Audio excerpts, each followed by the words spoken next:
So this is Laura Sankini interviewing the Honourable Senator Thanh Hai Ngo on May 13th, 2014 at the Canadian Museum of History in Gatineau, Quebec. Thank you, Senator, for agreeing to sit down with us. Thank you. So just to start, can you tell me your full name? My name is Thanh Hai Ngo, Thanhai, Hai, and then Ngo. And where and when were you born? I was born in Cambodia, Phnom Penh, Cambodia, when my father was a diplomat in Phnom Penh. Can you tell me a little bit about your parents? Well, my parent is not much to say. He was a diplomat all his life. So he worked until the age of retirement. He retired in Paris. So what led you to come to Canada? Well, I followed my father's footsteps. I was a diplomat myself. In 1973, I was posted in Bangkok, Thailand as the press attaché. At that time, I worked there until 1975, April. That's the day where the communist North Vietnam invaded the South and then took the country. And then basically at that time, we become stateless. And then because I worked at the embassy, I knew a few people from Canadian embassy. At that time, I met the chargé d'affaires, and he said, well, why don't you come to Canada? I had the French government allow me to go to France. I had to go to Australia. I have an offer to go to Spain and teaching professor at the university in Taiwan as well. But somewhere, somehow, I don't know, I chose Canada. Maybe because the chargé d'affaires say, well, you know, in Canada, especially in Ottawa, you can go to work by skating in the canal. I said, okay, skating in the canal. Well, I don't know what he's talking about, because us, the Asian people, we don't know about skating and so on. So basically, well, to make it short, we don't know where to go, but just because with the advice from the chargé d'affaires from Canadian Embassy, he suggested me that it's a good place to go is to Canada, especially Ottawa, where bilingual is an asset. So that's my choice. So you spoke English and French at that time? Oh, yes, I do. I studied French. I was graduate at the University of Sorbonne, Paris. I studied there. And then during the summer, I went to London and studied English, second language. So basically, I spoke French and English pretty well at that time. So what date was it that you landed in Canada? Well, the exact date, if I remember pretty well, is 27th of May, 1975. We arrived here in Ottawa at 3 a.m. and supposed to be an immigration officer to meet us at the airport. But at 3 a.m., no one was there. So we took a taxi, and we was very, very tired, my wife and I with my two children. So we say, well, take us anywhere, any hotel. We just want to rest. And you know what? The taxi took us to the most expensive hotel in Ottawa, Chateau Laurier. So the next day when we went to see the immigration officer, he said, Mr. Ngo, get out of the hotel right away. We find you another hotel cheaper. So basically this is a funny story, but at the end we landed up in the normal hotel at that time. And then 2 weeks later, I found the apartment, two-bedroom apartment for my family. And so what did you know about Canada before you came here? Well, to be frank, to be honest, I know nothing about Canada.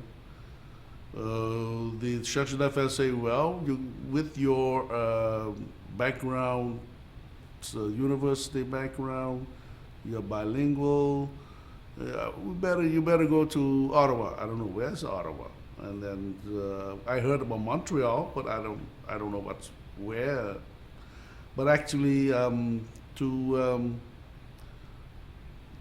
to be frank, I have no knowledge whatsoever about Canada, Ottawa, Montreal, or whatever. So basically, we come to a strange country where we landed here in 27th of May and still cold for us at that time. So what were some of your first impressions when you landed here? Well, we landed in 3 o'clock in the morning, so we don't have any chance to meet any people. The first person we met is the driver of taxi's driver. And then we went to the hotel, and then the next day, I think we find the people in Ottawa is very friendly and very helpful. At that time, the government of Canada, Immigration Canada, you don't have any project or any so-called to help the refugees, because at that time you don't know anything about refugees. So we have to do everything on our own, of course with the assistance from the immigration officer.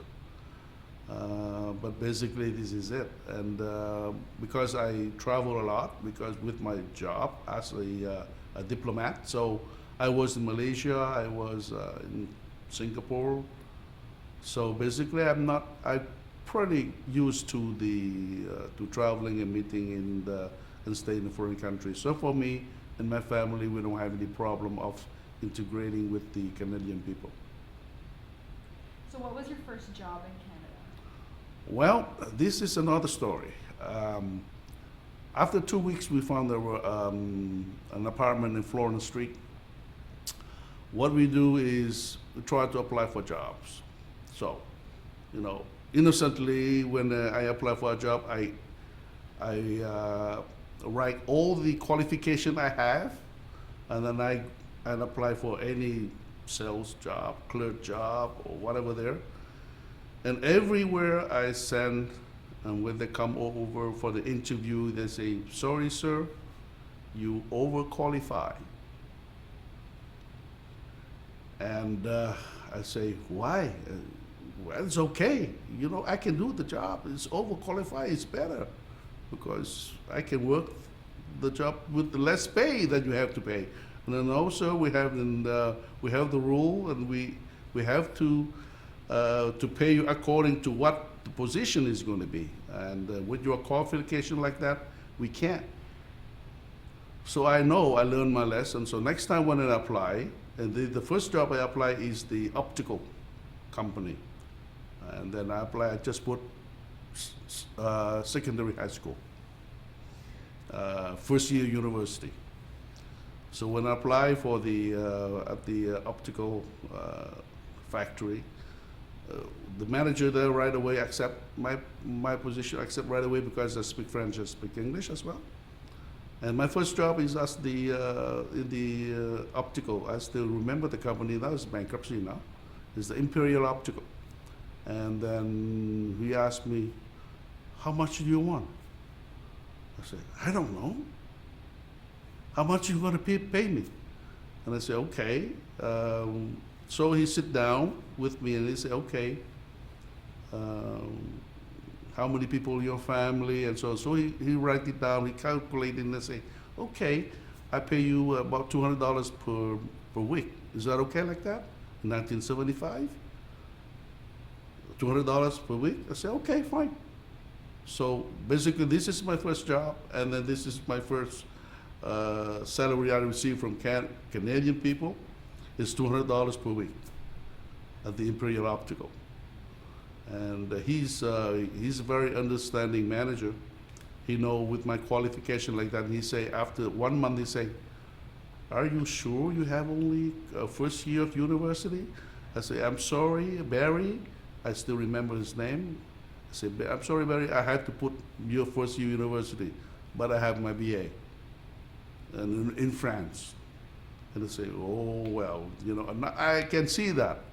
So I say, "I'm in education." So he say, "Well, why don't you try to apply with the Ministry of Education in Toronto?" So he asked me to apply for it. I did apply. And then the Ministry of Education write back to me, say, "Well, we do not recognize your diploma, so you have to come down to Toronto to have a test." So I went to Toronto for a test. I sat for the test and so on. So I had to go through all over and then they give me the how you call it, the temporary teaching certificates for 1 year. And they say during that year you have to go to University of Ottawa back again to get your requalifications. I say okay, fine. So basically I work in the morning, I take my classes at night. So I start all over again to get my BA, and then my BEd, and then my master's degree in the Ottawa U. So basically this is it. And then my first job, I still remember the manager, and I thank him very much on that one. Later on, 20 years later, I think I tried to find the company, but the company went bankrupt, so I didn't see the manager again. So that's it for my first job. So how long did you stay at that job? At that job at the in the Imperial Optical, I stayed there about 7 months. Once I got my temporary teaching certificate for my 1 year, I applied right away in March '76 at the Ottawa School Board. And at that time, the teacher, when she's on maternity leave, so after the March break, the principal of the school say, okay, we hire you from March break until June. So basically my first job teaching is for the Ottawa Board of Education. So from 1976 in a March break from mid-March until the end of June. And then after that, I put my application in for the Carleton Board. At that time, you have two separate boards, not one right now. So Ottawa and Carleton. And then I switched to Carleton Board of Education. So I started from '76 until I retired in 2004. And then after you retired, you've been keeping busy. Well, I'm pretty busy. At the 2004, before that, I got the Deputy Prime Minister at that time is John Manley from the Liberal. He appointed me as the chairperson of the UI board, Unemployment Insurance Board of Referee. So I stayed on that board for about 5-7 years, nearly, until 2007. And then 2007, when the Conservative came to power, then appointed as the judge of the citizenship and immigrations. And then 2012, that's 5 years. You see, 5 years from the chairperson, 5 years as the judge. And then 2012, when the Prime Minister phoned me in 2012, September, and he said, well, I would like to nominate you, appoint you to be a senator. Would you accept? Well, when the Prime Minister called, what do you say? I mum, about 2-3 seconds, but for me it's a very long time. And I say, well, Prime Minister, yes, I accept your appointment. But they say you have to resign right away your judgeship. Right away. So I have to put my resignation letter, and then I inform the senior judge. I say, I'm sorry, I have to go. But you are not going to tell anybody that I'm leaving until the appointment. And the appointment also, you have to keep the secret until the appointment announced by the Prime Minister. And then on Friday, the Prime Minister announced, and then that's when I become officially a senator. So basically, I'm getting involved a lot with the Vietnamese community and so on. Basically, maybe that's the reason why when you have about 350,000 Vietnamese across Canada, equal about 10% of Canadian populations, maybe it's time to have a Canadian Vietnamese to represent that 10% of the population of Canada. So I'm glad, and then I'm very honored to be part of the Canadian parliamentary system. So, how are we doing for time? So can you tell me a little bit about your time as a judge for citizenship and immigration? What was that like? Well, the judge in immigrations and citizenship is very not demanding, but a little bit difficult. because you are the one who accept or you or reject the citizenship, or immigration, you reject the people that come into Canada. So exactly, you are the one, like you are a decision maker of the life of the certain people. So a little bit stressful. Sometimes you make a decision without thinking because it's easy, but sometimes you reluctantly decide to reject an application of the person which you feel if she doing that or if he does that, then it's okay. But at the end, you have to follow the law, you have to follow the act. That's what you have to reject the decision. And sometimes the decision making is very, very, very difficult. So now that you are senator and you're the first Vietnamese Canadian senator, Mhm. how you said you've gotten involved with the Vietnamese community a lot more. So in what ways? Well, right now, because before I became a senator, well, I was a judge, or I was the chairperson of the I board, or a teacher. I was an activist of the human rights because of my country, become communist country where the people there, they have no human right or the rule of law whatsoever you call it. So basically, we have everything here and there. They don't have anything. So I had to fight for it. So now as a senator, I can do a lot of things. I can raise the voice for the Vietnamese people inside Vietnam. I can intervene with the official delegation from Vietnam. If I met the deputy minister or deputy prime minister of Vietnam came to Canada, I met with them and then I raised my concern about the violations of their human rights, the illegally, imprisoned, the arresting the Vietnamese people, bloggers inside Vietnam. So I asked the release of those people, and then I asked a lot of things. So I think I can achieve a little bit in that field. So far, the Vietnamese communist government did release a few people. So I think my work is not done yet until the country change or whatever you will say. That's fantastic. So when you're sort of looking back now on your decision to choose Canada over all those other countries, how do you feel about that decision? Well, I think to think back with many offers to go to France, to go to Spain, to go to Australia, to go to Taiwan to teach and so on, and then I choose Canada, I think somewhere, somehow, I make a right choice. Because in Canada is diversity, is a multiculturalism, and then we accept like everybody, and then you have the opportunity to do whatever you can, and you have the education system is good. So basically, I think I make the right choice. Well, without knowing it, but we have to work hard. And then by the first time when you arrive here, sometimes you have to work 2-3 jobs. I'm lucky one, I work only for one job, but for the other Vietnamese refugees who arrived here in the 80s, the so-called boat people, they have to work 2 or 3 jobs because they have the language barrier.